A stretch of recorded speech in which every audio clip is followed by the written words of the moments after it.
قال الله تعالى: لعن الذين كفروا من بني إسرائيل على لسان داود وعيسى بن مريم ذلك بما عصوا وكانوا يعتدون كانوا لا يتناهون عن منكر فعلوه لبئس ما كانوا يفعلون۔ ساتھیو اور دوستو، امر بالمعروف اور نہی عن المنکر یعنی بھلائی کا حکم دینا اور برائی سے روکنے کا جو فریضہ ہے، وہ اللہ کے حکم کے بعد کسی بھی سماج کے لیے امن اور سلامتی اور اللہ کی طرف سے نجات کا ذریعہ ہے۔ جو قوم اور جو سماج اس فریضے کو ادا کرتا ہے، اللہ کے حکم سے وہ سماج امن و سلامتی کا گہوارہ بن جاتا ہے۔ اور جن لوگوں نے اس فریضے کو ادا نہیں کیا، قرآن مجید کی ان 2 آیتوں میں جو میں نے آپ کے سامنے تلاوت کی ہے،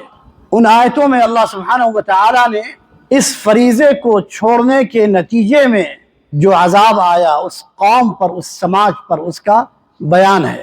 چنانچہ اللہ سبحانہ و تعالی نے فرمایا سورہ مائدہ کی وہ دونوں آیتیں ہیں کہ بنی اسرائیل کے کافروں پر، بنی اسرائیل میں جو کافر تھے، ان کافروں پر داؤد علیہ السلام اور عیسیٰ علیہ السلام کی زبانی لعنت کی گئی، کیونکہ وہ لوگ اللہ کی نافرمانی کرتے تھے اور سرکشی کرتے تھے۔ ان کا جرم یہ تھا کہ ان کے سامنے برائی ہوتی تھی اور اسے روکتے نہیں تھے۔